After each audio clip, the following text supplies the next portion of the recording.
Muhammad bin Abdul Wahab ബിഹായത്തുൽ ഖർന ശൈത്വാൻ, നജിദിനെ കുറിച്ച് അള്ളാന്റെ റസൂലിന്റെ ഒരു വാചകമുണ്ട്, ബിഹായത്തുൽ ഖർന ശൈത്വാൻ. നജിദിന് വർക്കത്ത് വേണ്ട, നജിദിന് റഹ്മത്ത് വേണ്ട. ഷാമുക്ക് ദുആയിരുന്നു, യമനിൽ ദുആയിരുന്നു. സ്വഹാബാക്കൾ ഒഫീ നജിദിന, നമ്മളെ നജിദുക്കും ദുആർക്കും നബിയെ. നബി മിണ്ടിയില്ല. 3 വട്ടം പറഞ്ഞിട്ടും മിണ്ടിയില്ല.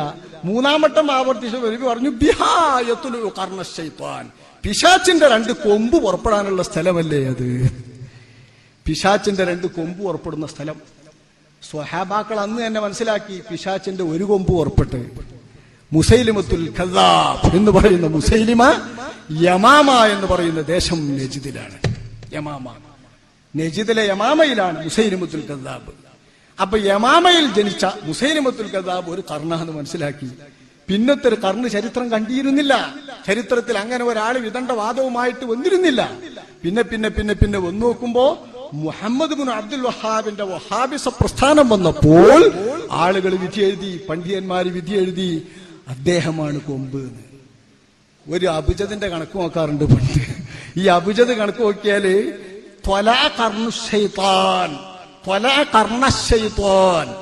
ഷെയ്ത്താന്റെ കൊമ്പ് പുറപ്പെട്ടു, വെളിപ്പെട്ടു എന്ന ആ വാക്യാണ് കിട്ടും. 1111 എന്നുള്ള സംഖ്യ പിരിച്ചു. 1111 എന്നുള്ള സംഖ്യ പിരിച്ചാല് ഷെയ്ത്താന്റെ കൊമ്പ് പുറപ്പെട്ടു എന്ന് കിട്ടും. ഇത് സുന്നി പണ്ഡിതന്മാർ അവരുടെ ഗ്രന്ഥങ്ങളിൽ എഴുതി. വിശേഷപ്പെട്ടും 2-ാം ഇബ്നു ഹജർ എന്ന് ലോകം വിളിക്കുന്ന അഹ്മദ് സൈനി ദഹ്ലാൻ, മുഫ്തി മക്ക, ഇമാമു മക്ക, മക്കയിലെ മുഫ്തിയായിരുന്ന അഹ്മദ് സൈനി ദഹ്ലാൻ, വഹാബി പ്രസ്ഥാനത്തിന്റെ ആധിപത്യത്തിന്റെ മുൻപ് തുർക്കി മക്കയിൽ ജീവിച്ച മഹാരഥനായ പണ്ഡിതനാണ് അഹ്മദ് സൈനി ദഹ്ലാൻ. നമ്മുടെ ഇമാമുകൾ അദ്ദേഹത്തെ പറയാറുള്ളത് 2-ാം ഇബ്നു ഹജർ എന്നാണ്. അഹ്മദ് സൈനി ദഹ്ലാൻ തന്റെ കിതാബിൽ എഴുതി ശൈത്താന്റെ മറ്റേ കൊമ്പും വെളിപ്പെട്ടു എന്ന് കൃത്യാക്ക 1111. അപ്പൊ 12-ാം നൂറ്റാണ്ടിന്റെ ആ കാലത്താണ് അദ്ദേഹത്തിന്റെ പ്രവർത്തനം. 13-ാം നൂറ്റാണ്ടിന്റെ ആദ്യത്തിലും അദ്ദേഹത്തിന്റെ ഈ പ്രവർത്തനം എങ്ങനെ വന്നു? അദ്ദേഹത്തിന്റെ പ്രവർത്തനത്തെ കുറിച്ച് പറയാം. അദ്ദേഹത്തിന്റെ ആദ്യ ജീവിതകാലത്തെ അനുഭവങ്ങളൊക്കെ നമ്മളെ ഇമാം ഷാഫിഈനെ മറിച്ചു വെക്കും. ആജാതി തരത്തിലുള്ള അത്ഭുതങ്ങളാണ് അദ്ദേഹത്തിന്റെ ചരിത്രം വിവരിക്കുന്നത്. അതിലൊന്നും നമുക്ക് കാര്യമല്ല. കുല്ലു ഹിസ്ബിൻ ബിമാ ലദൈഹിം ഫരിഹൂൻ. അതുകൊണ്ട് കുഴപ്പമൊന്നുമില്ല, അതങ്ങനെ നടക്കുന്നത് നടക്കട്ടെ. ഇപ്പൊ എല്ലാ ഹജ്ജിന് പോയ ആൾക്കും ബർത്ത് കിട്ടണ കിതാബാണ്. വിതരണം ഇങ്ങനെ നടക്കുകയാണ്. Muhammad bin Abdul Wahhab, Muhammad bin Abdul Wahhab ദാഇയത്തു തൗഹീദ്, തൗഹീദിന്റെ പ്രബോധകൻ, തൗഹീദിന്റെ കഠിന പ്രബോധകൻ, വലിയ പ്രബോധകൻ മുഹമ്മദ് ബിൻ അബ്ദുൽ വഹാബ്. ആ മുഹമ്മദ് ബിൻ അബ്ദുൽ വഹാബിനെ പഠിക്കുന്ന ചരിത്രം വിവരിച്ചിട്ട് ആ ചരിത്രത്തിൽ പഠിപ്പിക്കുന്ന ലേശം പകുതി നോവൽ പോലെ വായിച്ചു പോകാൻ പറ്റുന്ന കണ്ട അറബികൾ വേഗം കുടുങ്ങുന്നില്ല. വിസാറത്ത് ഷൂരിൽ ഇസ്ലാമി വൽ ഔഖാഫ് ദഅവത്തി വൽ ഇർഷാദ് അൽ മംലക്കത്തുൽ അറബിയ സഊദിയ, സൗദി ഭരണകൂടത്തിന്റെ ദഅവത്തിന്റെയും ഔഖാഫിന്റെയും കാര്യവകുപ്പ് സൗജന്യമായി വിതരണം ചെയ്യാൻ വേണ്ടി ഇറക്കുന്ന ഗ്രന്ഥാണ്. ഇങ്ങനെ 100,000 ഗ്രന്ഥമുണ്ട്. എന്റെ ഒരു സുഹൃത്ത് ഇവിടെ വേറൊരു ഗ്രന്ഥം കൊടുത്തു വന്നിട്ടുണ്ട്. സൗദി ഭരണകൂടത്തിലെ കുട്ടിയേക്ക് പഠിപ്പിച്ചിട്ടുണ്ട്. 6-ാം ക്ലാസ്സിലെ കുട്ടിയേക്ക് പഠിപ്പിക്കുന്ന മുഹമ്മദ് ബിൻ അബ്ദുൽ വഹാബിന്റെ ചരിത്രം. അതിലും ഞാൻ നോക്കിയപ്പോഴുണ്ട് ആ മുഹമ്മദ് ബിൻ അബ്ദുൽ വഹാബിന്റെ ചരിത്രത്തിൽ അദ്ദേഹത്തിന്റെ പഠനയാത്രകളുണ്ട്. ഞാൻ അവിടെ നിന്ന് വിളിച്ചിട്ട് പറയാം. അദ്ദേഹത്തിന്റെ പഠനയാത്ര നീണ്ടുപോയി. എവിടേക്കാ ചരിത്രം നോക്കിയാൽ കാണാനുള്ളത്? അതിശയങ്ങൾ കുറെ നടന്നിട്ടുണ്ട്. അതിശയോക്തിപരമായ അതിഭാവുകത്വങ്ങൾ കലർന്ന ചരിത്രം ചമക്കലുകൾ കുറെ നടന്നിട്ടുണ്ട് എന്നുള്ളതിന് ഇത് ഉദാഹരണമാകും. അദ്ദേഹം ആദ്യം പഠിച്ചത് പിതാവിൽ നിന്നാണ്. പിതാവിൽ നിന്ന് അദ്ദേഹത്തെ പോലെ പഠിച്ച ആളാണ് അദ്ദേഹത്തിന്റെ സഹോദരൻ സുലൈമാൻ. അദ്ദേഹം നല്ല സുന്നിയാണ്. ഇദ്ദേഹത്തിനെതിരെ തന്നെ ഗ്രന്ഥങ്ങൾ എഴുതിയിട്ടുണ്ട്. സുലൈമാൻ ബിൻ അബ്ദുൽ വഹാബ് പേടിച്ചിട്ടില്ല. അദ്ദേഹത്തിന്റെ ബാപ്പ അബ്ദുൽ വഹാബും സുന്നി സരണിയിലാണ്. അപ്പൊ അവിടുന്ന് കിട്ടിയ വിദ്യല്ലത്. പിന്നെ മദീനത്ത് ചെന്നു. മദീനത്ത് ചെന്നപ്പോൾ 2 ആളെ കിട്ടി. മഹാഭാഗ്യം. ഇബ്നു തൈമിയയുടെ ഗ്രന്ഥങ്ങൾ വായിക്കാൻ ഈ ഗുരുവര്യൻ അവസരമുണ്ടാക്കി. ഇപ്പൊ മുഹമ്മദ് ബിൻ അബ്ദുൽ വഹാബ് പേക്കുന്നത് അള്ളാന്റെ റസൂലിന്റെ മദീനത്ത് ചെന്നിട്ട്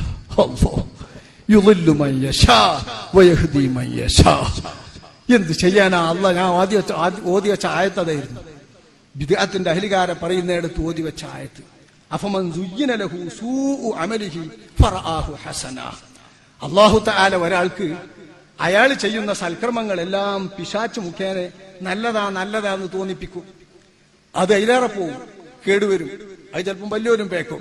നേരെ മറിച്ച് ചീത്ത പ്രവൃത്തികൾ പ്രവർത്തിക്കുന്നത് തന്നെ നല്ലതാണെന്ന് തോന്നിപ്പിച്ചാലോ ഫറആഹു ഹസന, അത് സൽക്രമമായി കണ്ടാലോ പിന്നോ പേക്കാൻ വേറൊരു കാര്യവും കാണേണ്ടതില്ല എന്നിട്ട് പറഞ്ഞ യുദില്ലു ബിഹി യുദില്ലുല്ലാഹു മൻ യശാ വയഹ്ദി മൻ യശാ. അല്ലാഹു ഇഷ്ടപ്പെടുന്നവരെ അല്ലാഹു പഴപ്പിക്കും, അല്ലാഹു ഇഷ്ടപ്പെടുന്നവരെ അല്ലാഹു ഹിദായത്താക്കും. ഇതേ ആയത്തിനെ ബഹുമാനപ്പെട്ട മുഫസ്സിറുകൾ എല്ലാവരും ചുമത്തിയത് ഖവാരിജിലാണ്. ഖവാരിജ് കാരണം ഭക്തരായിരുന്നു, വലിയ നിസ്കാരക്കാരായിരുന്നു, വലിയ പ്രബോധകരായിരുന്നു, അതിഭക്തന്മാർ. ആദിഭക്തന്മാരായ ഖവാരിജുകൾ വിശ്വാസം പിഴച്ചപ്പോൾ അല്ലാഹു തആല തെറ്റിച്ചു. ആ പിഴച്ചതായ കൂട്ടക്കാരിലാണ് ഈ ആയത്തിറങ്ങിയത് എന്ന് വിവരിച്ച ശേഷം മഹാനായ ഖുർആൻ വ്യാഖ്യാതാവ് അല്ലാമ അഹ്മദ് സ്വാമി പറയുന്നു, വമിസ്ലു ദാലിക, ഇതുപോലെ തന്നെയാണ് നമ്മളെ നാട്ടില് സൗദിയിലുണ്ടായിട്ടുള്ള വഹാബിയത്ത് എന്ന് പറയുന്ന ഒരു കക്ഷി. അന്ന് സൗദി ഇല്ലട്ടോ. നമ്മളെ നാട്ടില് യുഖാലു ലഹുമുൽ വഹാബിയ എന്ന പേരിൽ അറിയപ്പെടുന്ന ഒരു കക്ഷി. ആ കക്ഷിയും ഇതുപോലെ തന്നെയാണ്. ഓര് വിചാരിക്കുന്നത് ഓല് തന്നെയാ നല്ലത്, ഓര് വിചാരിക്കുന്നതാ ചിന്താന. ഈ വഹാബി പ്രസ്ഥാനത്തിന്റെ തുടക്കം അള്ളാന്റെ വിശുദ്ധ മദീനയിൽ നിന്നായാൽ ആ മദീനയിൽ വന്നപ്പോ പണ്ഡിതൻ ഇദ്ദേഹത്തെ വായിപ്പിച്ചു.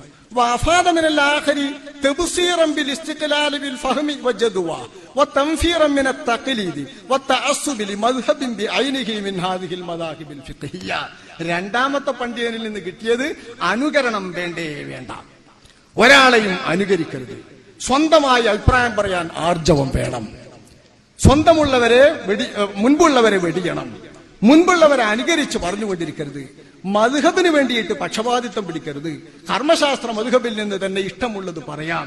ഈ വിധത്തിലുള്ള ഒരു ആർജവം ഉണ്ടാക്കിയത് മറ്റേയാള് പോരെ. പിന്നെ ഇബ്നു തൈമിയ്യന്റെ ഗ്രന്ഥം വായിക്കാനും അവസരം, സ്വന്തം പറയാനും തഖ്ലീദും അനുകരണമൊക്കെ ഒഴിവാക്കാനും പറ്റുന്നതായ ചിന്തയും. ഇത് രണ്ടാളിൽ നിന്ന് കിട്ടിയിട്ട് ചരിത്രം പറയുന്ന ആള് വന്നു. അദ്ദേഹം വന്നിട്ട് ഇബ്നു തൈമിയ്യയുടെ ഗ്രന്ഥങ്ങൾ തന്നെ വായിച്ചു. ഇബ്നു തൈമിയ്യയുടെ ഗ്രന്ഥങ്ങൾ തന്നെ വായിച്ചിട്ട് അദ്ദേഹം സുന്ദരമായി, ശ്രദ്ധിക്കണം, അഷ്റഫുൽ ഖൽഖ് സ്വല്ലല്ലാഹു അലൈഹി വസല്ലമ തങ്ങളുടെ സുന്ദരമായ തൗഹീദിന്റെ മണ്ണായ മദീന, ആ മദീനയടക്കമുള്ള മക്കത്ത് 1000 കൊല്ലമായി നിലവിലില്ലാത്ത തൗഹീദിന്റെ ഭരണകൂടം സ്ഥാപിക്കാൻ ആർക്ക് കഴിഞ്ഞു?